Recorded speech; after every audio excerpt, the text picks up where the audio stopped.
Doctor اسرار مولانا مودودی اور مولانا ساکی نے آپ ڈاکٹر اقبال کو زیادہ کوٹ نہیں کرتے. ڈاکٹر اقبال کو ہر بندہ کوٹ کرتا ہے. سیکولرز بھی کوٹ کرتے ہیں, بریلوی بھی کوٹ کرتے ہیں, اہل حدیث بھی کوٹ کرتے ہیں, دیوبندی بھی کوٹ کرتے ہیں, لیکن اپنے اپنے مطلب کی چیزیں. پیروں کے خلاف بات کرنی ہوگی تو ان کا شعر پڑھیں گے, نکل کر خانقاہوں سے ادا کر رسم شبیری, تو سارے وہ پیر ذبح کرنا شروع کر دیں گے. میلاد پہ تقریر کرنی ہوگی تو کی محمد سے وفا تو نے تو ہم تیرے ہیں, یہ جہاں چیز ہے کیا لوح و قلم تیرے ہیں. اور اس سے ثابت یہ کریں گے کہ ہمارے بابوں نے رسول اللہ سے وفات کی تھی, لہذا لوح قلم پہ جو فیصلے ہیں وہ بھی خود تحریر کرتے تھے, تقدیر وہ لکھتے تھے یا ان کی مرضی سے تقدیر لکھی جاتی تھی. یہ رزلٹ نکالتے ہیں. یہ تو شاید ڈاکٹر اقبال کے بھی ذہن میں نہ ہو. انہوں نے جواب شکوہ میں یہ جواب یہ دیا تھا کہ اگر تم نبی علیہ السلام کے ساتھ مخلص ہوگے نا تو لوح قلم تیرے سے مراد ہے کہ اللہ تعالیٰ تمہاری خواہشات کے مطابق, تمہاری دعاؤں کے مطابق تمہارے حق میں فیصلے کرے گا. تم نہیں خود کچھ کر سکتے. خود کرنے جوگے ہوتے تو ان 300 سال میں ہزاروں مزار دنیا میں بنے ہیں, اور یہ جتنے بابوں کے نام لیتے ہیں نا وہ سارے ان 300 سالوں کے اندر زندہ تھے. کدھر تھے اشرفی تھانوی صاحب جو کہتے ہیں حکیم الامت اور مجدد دین و ملت اعلیٰ حضرت, ان کے زمانے میں انگریز تھے نا تو غلامی سے نجات دلواتے ہیں نا مسلمانوں کو, نگاہ مارتے نا. ایک بنی اسرائیل کے پیغمبروں نے غلامی کا دور دیکھا ہے, رومنز کی غلامی کے دور میں پیدا ہوئے, فوت بھی ہو گئے. وہ تو حضرت عزیر علیہ السلام آئے ہیں تو اللہ تعالیٰ نے انہیں غلامی سے نجات دلائی ہے. اس سے پہلے بھی غلامی کا دور ہی گزرا ہے. بنی اسرائیل کے پیغمبر بھی غلامی میں زندگی گزارتے رہے ہیں. حضرت زکریا, حضرت یحییٰ علیہ السلام ہیکل سلیمانی میں بیٹھ کے دعوت توحید کا کام کرتے تھے. حکومت بت پرستوں کی تھی, رومنز کی تھی. کوئی کسی نے کوئی حکومت نہیں الٹی ہے. ٹھیک ہے, تو یہ ہاں شیخ عبد القادر جیلانی نگاہ مار دیتے سب, کہانیاں بنائی ہوئی ہیں, سب جھوٹ ہے. تو یہ اس لیے ہم کوٹ نہیں کرتے. تو وہ ہر بندہ ان کے اشعار کو کوٹ کرتا ہے. قرآن و حدیث میں ماشاءاللہ کافی ہیں جی. اور پھر بعض اوقات ہمیں ان سے اختلاف بھی ہوتا ہے. ان کے بعض بے خطر کود پڑا آتش نمرود میں عشق, عقل ہے محو تماشا لب بام ابھی. ہم کہتے ہیں یار ہمیں اس سے اختلاف ہے. یہی تو عشق کے چلوں نے کیا ہوا ہے کہ قرآن و سنت اور عقل اور علم کی بات کو وہ ڈیگریڈ کرتے ہیں اور عشق دے چلے نمبر لے گئے. یہ وہی ہے جی, عشق دے چلے نمبر لے گئے عقل والے انجے ہی عمرہ گالیاں. اے ڈاکٹر اقبال دا شعر دا ترجمہ جڑا نا انہوں نے کیتے ہے. اب مجھے بتائیں کہ کیا ابراہیم علیہ السلام جو ہے وہ آگ میں کودے تھے یا ان کو دھکا پھینکا گیا تھا؟ خود کدھر کودے تھے وہ؟ خودکشی تو حرام ہے. اور دوسرا وہ کہتے ہیں جی عشق کود پڑا اور عقل جو ہے وہ ابھی تک سوچ رہی ہے. یار ابراہیم علیہ السلام نے اپنی عقل ہی استعمال کی تھی. وہ خلیل اللہ تھے. انہوں نے صحیح بخاری میں دعا کی تھی حسبنا اللہ و نعم الوکیل. وہ اپنے ہوش و حواس میں تھے. ٹھیک ہے, انہوں نے عقل سے ڈسیژن کیا تھا. قرآن تو کہتا ہے عقل والے نمبر لے گئے. سورہ زمر میں اللہ تعالیٰ کیا فرماتا ہے کہ علم والے اور بغیر علم والے برابر نہیں ہو سکتے. قل هل يستوي الذين يعلمون والذين لا يعلمون. اے نبی بھلا بتاؤ علم والے اور نا علم والے برابر ہو سکتے ہیں؟ انما يتذكر اولو الالباب. نصیحت تو حاصل نہیں کرتے مگر عقل والے. وہاں علم کا ذکر کیا اور ساتھ ذکر کس کا کیا؟ اس کا مطلب ہے علم کا تعلق عشق کے ساتھ نہیں, کس کے ساتھ ہے؟ قرآن سے ثابت ہو گیا. اب میں آپ کے شعر لے کے بیٹھا رہوں. علم کا تعلق عقل کے ساتھ ہے. اب علم کے فضائل میں جتنی باتیں قرآن و سنت میں ہے نا وہ عشق کے کیٹیگری میں نہیں آئیں گی, عقل کی کیٹیگری میں آئیں گی. قل رب زدنی علما. اے نبی عرض کرو اے اللہ میرے علم میں اضافہ کر دے. میرے عشق و سرور میں اضافہ کر دے نہیں ہے, علم میں اضافہ کر دے. علم کو اللہ تعالیٰ نے بنیاد رکھا ہے. انما یخشی اللہ من عبادہ العلماء.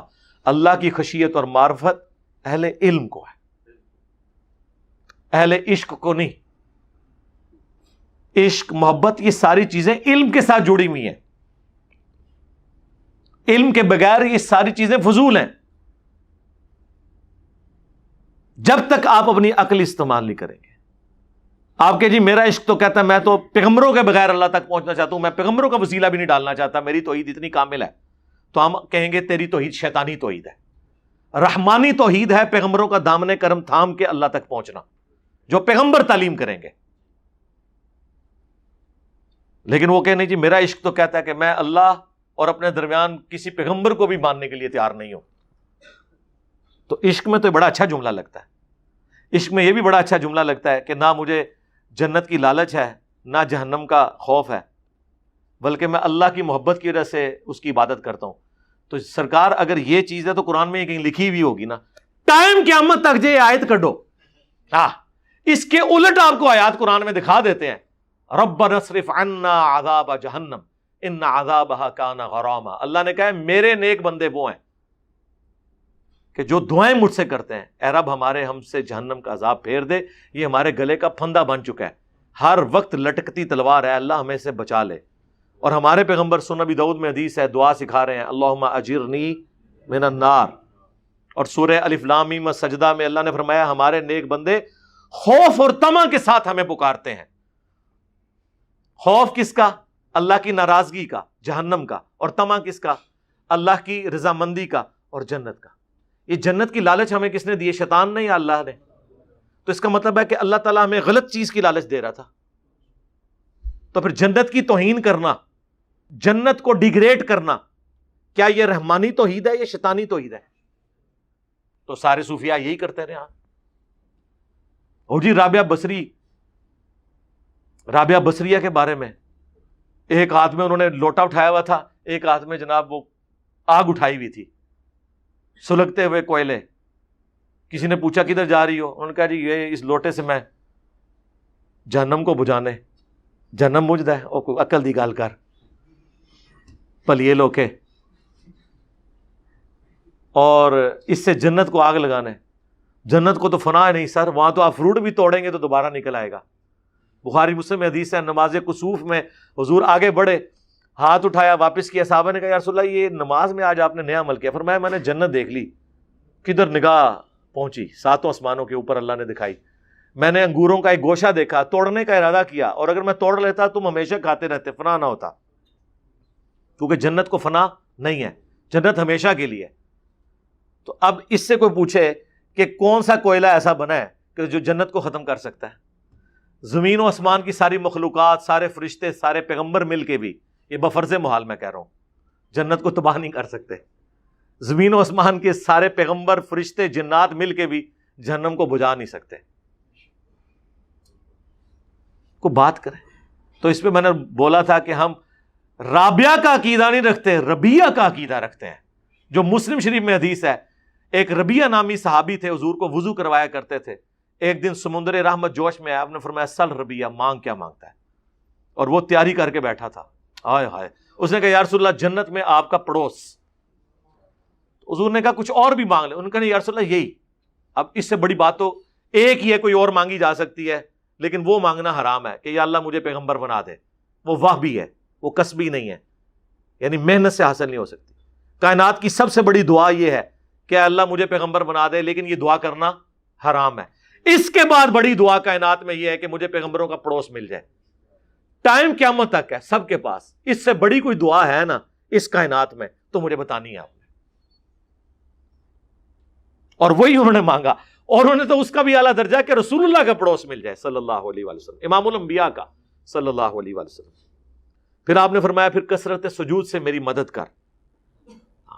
یعنی یہ نہیں ہے کہ میں خالی دعا سے ہی کام چلے گا، دعا میں کر دوں گا، لیکن وہی بات، رکو ذرا، صبر کرو، دین پہ بھی چلنا ہے، خالی دعاواں نہ نہیں کام چلنا.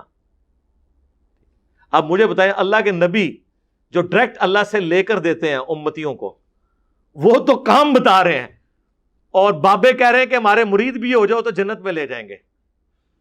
پھر ہم یہ کہنے میں حق بجارے میں نہیں ہے کہ اگر اللہ کے نبی کا یہ سٹیٹس ہے تو بابے تے شے کوئی نہیں کہویے کہ نہ کہویے، تو اس تو بات تو بنتا ہے کہ بابے تے شے کوئی نہیں. لیکن یہ اس صورت میں جب آپ کو علم دین پتا ہوگا، جب آپ کو یہ کہا جائے کہ علموں بس کری ہو یار. یہ کیوں کہا گیا؟ کیونکہ بیسیکلی انہوں نے جو گمراہیاں پھیلائی ہیں نا، اس کے اوپر گرفت صرف علم بھی کر سکتا تھا. تو انہوں نے کہا یار او جی شیطان بھی بڑا پڑے ہویا سی. سرکار کیڑی آیت ہے، کیڑی حدیث ہے کہ شیطان بڑا پڑے ہویا سی؟ ٹائم قیامت تک جے ایک کڈنا جے. پیر نصیر الدین صاحب نے باقاعدہ ایک کتاب لکھی کیا شیطان عالم تھا, اور انہوں نے کہا جاہل پیرو اپنی جہالت چھپانے کے لیے علم کو کرٹیسائز کرتے ہو اور کہتے ہو کہ شیطان بہت بڑا عالم تھا. یہ کہاں سے تم نے بات نکالی ہے؟ یہ اس لیے انہوں نے کیا کہ پیروں سے کوئی نماز نہ سن لے, قرآن کا ترجمہ نہ سن لے. اب پیر نصیر الدین صاحب تو خود عالم دین بھی تھے, خالی پیر تے نہیں تھے, موحد بھی تھے, تو وہ علم کا دفاع کرنے والے تھے. تو انہوں نے باقاعدہ ایک کتاب لکھی کیا شیطان عالم تھا, اس میں پھر انہوں نے ان کی کلاس لی, کہا اللہ سے ڈرو. علم تو یہ کہتا ہے کہ جو اللہ فرما دے, جو نبی فرما دے, اس کے بعد کوئی اور بات نہیں, کوئی آئیں بائیں شائیں نہیں, چاہے وہ عشق کی بات بھی ہو. مجھے بتائیں جو ابو داؤد اور ابن ماجہ میں حدیث ہے, ایک صحابی نے حضور کو سجدہ کیا تھا, یہ عشق کا سجدہ تھا نا, تو حضور نے وہ قبول کر لیا. فرمایا سر اٹھا, یہ کیا کر رہا ہے؟ یا رسول اللہ ہیرا گیا تھا, وہاں لوگ اپنے سردار کو سجدہ کرتے ہیں. آپ فرمایا جب میں مر جاؤں گا تو میری قبر سے گزرو گے, کیا میری قبر پہ بھی سجدہ کرو گے؟ نہیں یا رسول اللہ. اچھا اس کا مطلب ہے وہاں تک تو قبر کے سجدے کو برا سمجھا جاتا تھا. سجدہ تعظیمی, سجدہ عبادت, یہ تفریقات ڈسکس نہیں ہوتی تھی. پھر آپ نے فرمایا کہ پھر مجھے کیوں سجدہ کرے ہو؟ اگر میں سجدہ جائز سمجھتا تو بیویوں سے کہتا کہ اپنے خاوندوں کو سجدہ کریں اس حق کے سبب جو اللہ نے دیا ہے. عشق دے چلے نو تو حضور نے ڈانٹ دیتا اور عقل کی بات اسے سکھائی کہ سجدہ اللہ کا حق ہے, اور اللہ کے بعد اگر تعظیم میں حق ہوتا تو بیویوں سے کہتا خاوندوں کو کریں. اس امت میں سجدہ تعظیمی حرام ہے جو اگلی امتوں میں جائز تھا. حضرت یوسف کو ان کے بھائیوں نے کیا, آدم علیہ السلام کو فرشتوں نے کیا. ختم نبوت کی برکت سے کشف و الہام ختم ہوا اور توحید کامل ہوئی کہ سجدہ تعظیمی بھی اس امت میں. یہ دو خصوصیات اس امت کو اللہ نے دی ہیں جو اگلی امتوں کو نہیں تھی. وہاں غیر نبی کو بھی کشف الہام ہوتا تھا. آج ہوتا تو لوگوں نے اپنے اپنے دین بنا لینے تھے. لوگوں نے کہنا تھا بخاری میں یہ لکھا ہے لیکن مجھے تو یہ کشف ہوا ہے, اور پیغمبر کو یہ آنا نہیں تھا کہ کوئی چیک کر سکے. اللہ نے کہا نہ, ختم, کوئی کشف, کوئی الہام, کوئی آسمانی خبر نہیں سوائے خواب کے, وہ بھی جب تک پورا نہ ہو جائے. دین وہی جو کتابوں میں, ورنہ حجۃ الوداع پہ حضور کہتے دین وہ ہے جو قرآن و سنت میں اور جو بابوں کو خواب میں آئے گا, کشف میں آئے گا, ختم. اور توحید ایسی کامل ہوئی کہ سجدہ تعظیمی رسول اللہ کو بھی نہیں ہوگا تو بابے تو شاہی کوئی نہیں, لیکن بابے آج تک جھکا رہے ہیں. آپ مجھے بتائیں حرام ہے تو یہ جھکا رہے ہیں, اور اگر کوئی ہلکا سا جواز ہوتا تو انہوں نے 5 نمازیں بھی ختم کر کے انہوں نے کہنا تھا آپ ایک دفعہ ہماری نماز پڑھ لو, وہ 5 بھی معاف ہے. ہاں یہی کرتے ہیں نا, فنافی شیخ 10 دیتے ہیں, فنافی شیخ, پھر فنافی رسول, پھر فنافی اللہ, لیکن پوری زندگی فنافی شیخ ہی ہوتا ہے. چندہ شیخ نو, گفٹ شیخ نو, اور شیخ کر دے مر جاندے نے, اور آخرت بن جاتی تو پھر بھی صبر آ جاتا, آخرت میں شیخ کے ساتھ ہی ہو گئے.